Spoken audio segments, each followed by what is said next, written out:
Positivity Talks. Conversa com quem tem o que dizer. Conversa com quem tem o que dizer de bom. Sexta-feira, sexto. Feliz dia novo, Flávia. Feliz dia novo. Você está morrendo de vontade de falar alguma coisa? Você acordou hoje com um assunto na cabeça, assim, seu coração querendo entrar num assunto, você nem sabe por quê. Fala, que assunto é esse que veio do seu coração hoje, Flávia? Eu queria saber por que as pessoas acham que o Natal é o momento certo de perdoar. O que você acha? A Natal é hora de perdoar? Pois é, a mensagem cristã ela é muito forte em relação ao perdão, ao nascer de novo, enfim, a novas oportunidades, ao amor. Bom, a mensagem cristã é o amor. O perdão está nesse pacote aí do amor, né? Está nessa mesma pasta, né? Eu acho, eu fico só achando interessante, assim, por que a pessoa espera o ano inteiro para perdoar? Entende? Assim, sabe? Por que a pessoa, durante essa história, né, que a gente fala, que a gente está falando de viver a experiência, né, e de como que você viver a experiência pode mudar o seu jeito de ver o início ou final das coisas, né? O perdão é uma dessas coisas, porque você fica o tempo inteiro ali, o ano todo, maus, né, com essa história, não sei o quê, e de repente, você chega no final do ano, você quer perdoar. Só que o perdão, ele tem uma raiz no cérebro, né? Né? Eles têm uma propensão maior dentro do nosso cérebro. E por isso que a gente tem tanta necessidade de procurar o perdão. Uma das palavras, ela é tão profunda, né, tão difícil. Quer dizer, tem essa coisa bonita do perdoar, dentro de toda essa mensagem divina que a gente falou, de um pai grandioso, de um criador, que sabe das nossas falhas, que sabe dos nossos erros, sabe da nossa música aprimoramento. E ele fala assim, vai e não peques mais, né? Então, perdoar, você não vai fazer de novo, é um compromisso que a gente está assumindo, isso aí me feriu, isso aí feriu a gente, isso atrapalhou.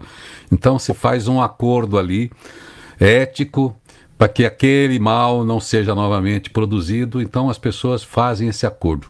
Mas esquecer o que você falou do cérebro, falar para o cérebro, olha, deleta, o cérebro não tem del, é um processo diferente esse Ctrl Alt Del do cérebro. Tem coisa que eu quero esquecer, mas ela fica ali, né? Eu não esqueço, eu sou lembrado toda hora. Tem coisa que eu quero lembrar e eu esqueço.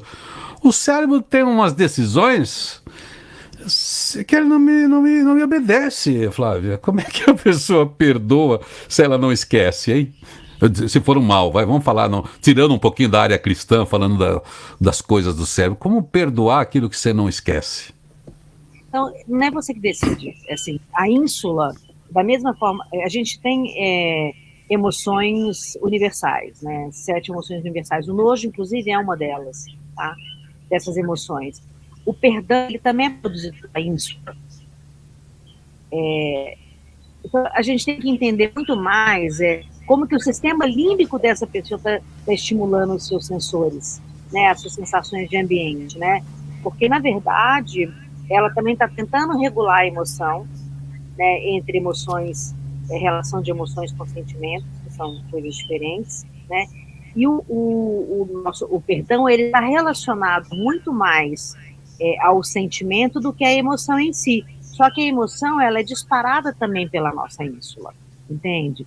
Então, assim, é muito interessante você prestar atenção como funciona seu corpo e o que é que você está guardando, porque você pode adoecer quando você guarda raiva e rancor.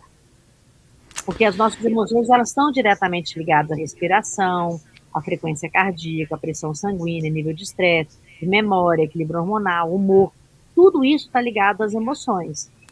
Aí o que eu penso, na verdade, que a gente estava falando, o que é curioso isso, é que ao chegar no Natal, Parece que o corpo físico está exausto também, de não regular essas emoções, e parece que o corpo pede socorro e pede perdão, sabe? E aí a pessoa tem essa experiência, talvez,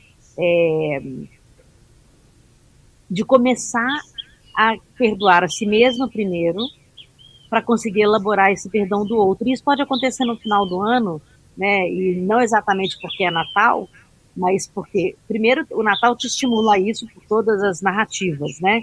Mas porque tem 12 meses, praticamente, que você está raivoso, que você não quer entrar o ano com raiva. Então, há muito mais a ver com uma decisão de não querer sofrer mais do que de realmente querer perdoar o outro, está entendendo? É muito interessante isso, quer dizer, a gente promove isso, tem todo um ambiente favorável para a gente resolver. Você falou uma coisa aí que eu até vou pedir uma didática aí, quando você fala sistema límbico, tem essa parte do cérebro que se desenvolveu sofisticada, aquela que dá esse significado para as coisas que a gente sente e aí que a gente guarda. Fala um pouquinho disso, que sistema límbico é esse que faz com que a gente seja às vezes prisioneiro de um sentimento, ao mesmo tempo que pode nos dar essa solução que o Natal promove para que a gente ressignifique isso. O sistema límbico é o nosso cérebro emocional. É basicamente isso. Ele, sendo o nosso cérebro emocional, ele tem uma função psíquica, então ele vai avaliar de forma afetiva as circunstâncias da vida. Ele integra outro sistema, o sistema nervoso, o sistema endócrino, o sistema imunológico. Por isso que, às vezes, quando você está com esse sistema límbico, que é o nosso cérebro emocional, tão desregulado, você tem problemas de endócrino, você tem problemas imunológico, problemas de saúde mental, entende? Mas eu acho que o perdão, ele vem de uma necessidade de regulação emocional. É um achismo, né? Assim, eu bateu essa curiosidade quando a gente começou a conversar, e eu até vou pesquisar um pouco mais se tem a ver mesmo, mas eu acho que o corpo está tão cansado de ficar alimentando a dor, a raiva, a revolta, e depois de 12 meses, a gente sabe que o corpo fica exaurido, a pessoa fala, nossa, eu quero mudar isso, eu quero perdoar, eu quero me perdoar, né? Agora a gente tem um racional que é, vamos dizer, um arquivo que com o tempo ele se perde, vai o racional. Então vamos dizer que o racional ele é mais perecível do que uma memória emocional que dura a vida inteira, né? Esse arquivo límbico ele é muito poderoso, por isso que é tão difícil a gente lidar com as emoções que se transformam depois em sentimentos profundos e ficam assim, tão presentes na nossa vida. É uma infância num senhor de 70 anos que está ali presente ainda, às vezes até com alegria, com uma emoção, ou mesmo machucando. E ao mesmo tempo uma memória de um aprendizado, de algo lógico, eu perdi, você perde. Quer dizer, então, o que nos dá lugar no mundo são os nossos sentimentos, são esses arquivos das nossas vivências, para o bem, né, pelos nossos sofrimentos ou pelas nossas alegrias e felicidades, nós somos seres emocionais, né, lutando para ser racional, né, mas nós somos emocionais, né, e como seres emocionais a gente está sempre buscando uma maneira de entender as nossas emoções ao invés de vivenciar as emoções e aprender a regular, né, sabe? Bagulho é louco desse cérebro desse tal de humano, né? A gente não é dono do que está aqui dentro dessa cabeça, né? Do que está dentro desse coração. E aí você vai perdoar e você é incapaz de perdoar porque você também vai ser desonesto, porque você vai perdoar da boca para fora. Mas o seu sistema límbico falou assim, nananina, não, isso aqui eu vou guardar sim, esse arquivo é importante. É louco, né? É meu, essa memória, essa dor, eu vou ficar com ela aqui. A gente precisa ter um processo realmente de autoconhecimento muito forte por isso que se fala muito nisso. A palavra até fica gasta quando todo mundo fala, mas o ressignificar podia ser importante, já que é o lugar do significado, a gente ir lá entender como é que foi o processo para aquela emoção ficar ali, aquele sentimento ficar ali armazenado e tentar dar uma cor diferente para ele, né? Assim, por isso que eu falo que a gente, depois do autoconhecimento vem a autoconsciência, né? E desenvolver a autoconsciência facilita muito esse aspecto. É muito difícil desenvolver a autoconsciência, né? Porque ela não está relacionada só a você, né? Ela é relacionada a você e o mundo, né? Então, por isso que a gente tem que passar pelo autoconhecimento primeiro para avançar para a autoconsciência, né? Mas eu acho que esse elaborar das emoções, eu acho que até as condições automáticas do cérebro, elas são uma ajuda também. Porque no momento que você não tem capacidade de fazer sozinho, ele vai lá e te ajuda para te salvar, né? E toma a decisão que ele acha que é melhor naquele momento para a sua sobrevida, né? Então, eu vejo que até é difícil demais conhecer o nosso cérebro, é difícil a gente elaborar nossas emoções, a regular nossas emoções, né? Mas se a pessoa fizer um pouquinho de meditação, isso já é um caminho que fica muito mais fácil. Mas eu vejo que tem uma relutância. Quem está sofrendo está relutando em abrir mão da dor, porque você se apega, a gente se apega a tudo, né? Então a gente se apega à dor também, e depois você fica meio perdido, como é que você vai viver sem aquela dor que você está cultivando há tantos anos, sabe? Então é um exercício. E a gente não pode condenar também, porque a gente já está falando como a gente conhece pouco esse aparelho, mas a gente tem que buscar datas, como você falou, todo esse reforço de narrativa simbólica, ancestral também que a gente tem, com divindades, com espiritualidade, porque a gente vê pais, às vezes, indo abraçar o assassino do filho, porque ele precisa dar um jeito de perdoar para ele se livrar daquilo que ele não tem mais como resolver. E é emocionante porque você vê que é um esforço racional, um esforço humano daquele pai, ou daquela mãe, ou daquele filho, que vai se encontrar com aquela pessoa que tirou dele a coisa mais importante, mas ele fala, o que eu posso fazer?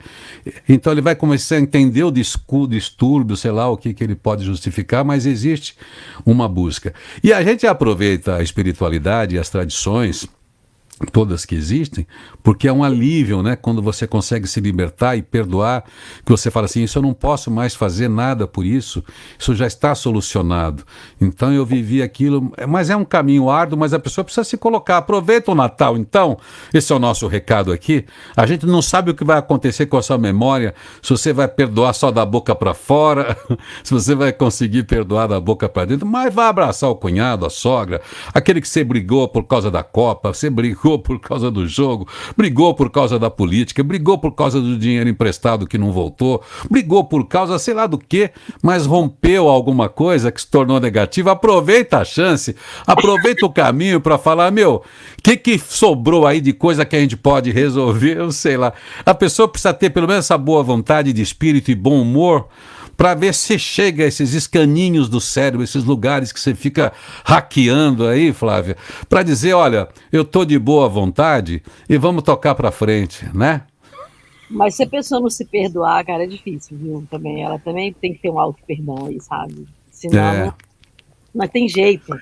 Mesmo que ela chegue lá e fale, não, eu te perdoo, e se ela voltar para casa remoendo, foi só uma frase, né? Não valeu nada, né? Porque às vezes a pessoa se sente culpada pelo que o outro fez, porque ela permitiu que o outro fizesse, daí ela fala assim, como é que eu pude deixar, como é que passou? Então esse auto-perdão, ela é importante. Mas, deixa passar. Para a gente encerrar esse assunto, tem uma coisa que eu gostaria que as pessoas pensassem agora, que elas refletissem sobre isso. Quando a gente está falando de perdão, às vezes a gente está falando, a maior parte das vezes, de alguém que te feriu, ou de alguém que você feriu, né? Uma coisa ou outra. A gente ia ficar apegado também a essa justiça, entendeu? Eu tenho que fazer justiça, essa pessoa me feriu. Ela tem que me dar, ela tem que pedir desculpa para mim, ou vice-versa também. É uma forma de você não alcançar o perdão, sabe? Porque você está se apegando na verdade, você quer se apegar àquilo, reviver aquela dor para ter certeza que você não foi culpado. Isso está muito longe do perdão, sabe? Isso está muito longe do perdão. Então, acho que esse apego, né, a necessidade de estar certo também é que impede a gente de simplesmente seguir em frente. Né? Sabe o que eu descobri esses dias? Quando você está na dúvida, que você não sabe o que fazer com essa cabeçona humana, com toda essa complexidade, você não tem o que fazer, você sabe para quem você tem que perguntar qual é a solução? Para o seu cachorro, para o seu gato, para o passarinho que está aí. Como é que ele agiria diante dessa situação? E é porque a gente que desenvolveu esse tal sistema límbico que você falou, Deus deu isso pra gente, essa alma, mas deu pra gente esse jeito de pensar também. Depois veio os filósofos com a tal da moral também. Veio o pecado primeiro, depois a moral. Devo ou não devo? Posso ou não devo? Então, pergunta pro cachorro como é que ele lidaria com esse problema. Pro gato, sei lá, alguém que esteja vivendo feliz, leve, solto, que considera o dia de hoje como a coisa mais importante, esse momento, esse osso que eu tenho para roer, sabe? Esse quintal que eu tenho para correr, porque a gente veio daí, desse lugar deles. Então a gente evoluiu maravilhosamente com esse sistema cognitivo e ao mesmo tempo a gente trouxe uma série de coisas que não precisam habitar esse corpinho, essa mente, esse espírito, para que a gente continue leve e solto, não deixe esse ser animal feliz ser perturbado por essa parte simbólica que a gente desenvolveu, que nos serve para coisas maravilhosas e criar um mundo novo, não fazer com que essa coisa também sirva para destruir o mundo possível, né? No momento que a gente começa, a nossa imaginação, ela normalmente ela é ou super exagerada, né, ou ela é catastrófica, né? Então, a forma mais fácil, na verdade, de viver é viver a realidade. Quando a gente vive a realidade, até o perdão fica mais fácil, porque é real, é aquilo ali mesmo que aconteceu, entendeu? Você não está criando nenhuma expectativa, né? É aquilo, deu errado, preciso que me perdoe, eu preciso perdoar alguém, e a vida segue, né? Porque realmente o quintal da vida é gigante, eu quero abanar o rabo e correr por aí, entendeu? Agora, para encerrar, Flávia, para qualquer contenda, qualquer diferença entre eu e você, a gente se conhece aí há 30 anos. Então não vou dizer desculpa qualquer coisa. Eu vou dizer desculpa que eu existo, porque eu existo eu crio um pouco de impacto. Às vezes nem sempre é bom. Então, para eu te pedir perdão de alguma coisa. Então, quando eu falo assim, não tem como resolver, olha, desculpa que eu existo. Se eu não existisse, esses problemas não existiriam. Nenhum. E talvez alguma coisa boa a gente viveu nessa experiência. Valeu, Flávia. Semana que vem, você vem? Bem. Então tá aí. Flávia Lippe, você acha em todas as redes sociais aí, hackeando o cérebro, hackeando o tempo, e hackeando Sócrates, hackeando Buda. É isso aí. Se esses seres viveram aí, eles estão aí nas nossas células, é hackear esse cérebro aí, que existe um Buda dentro de cada um, não é isso, Flávia? Existe um Jesus Cristo dentro de cada um, existe um São Francisco de Assis dentro de cada um, existe um Maomé dentro de cada um, e existe um demônio dentro de cada um, mas esse a Flávia não vai hackear não, porque ela não quer acordar esse demônio que tem em você. Estamos falando? Porque assim a gente se perdoa, certo? Certo. Um beijo para você. Outro. Positivity Talks. Conversa com quem tem o que dizer.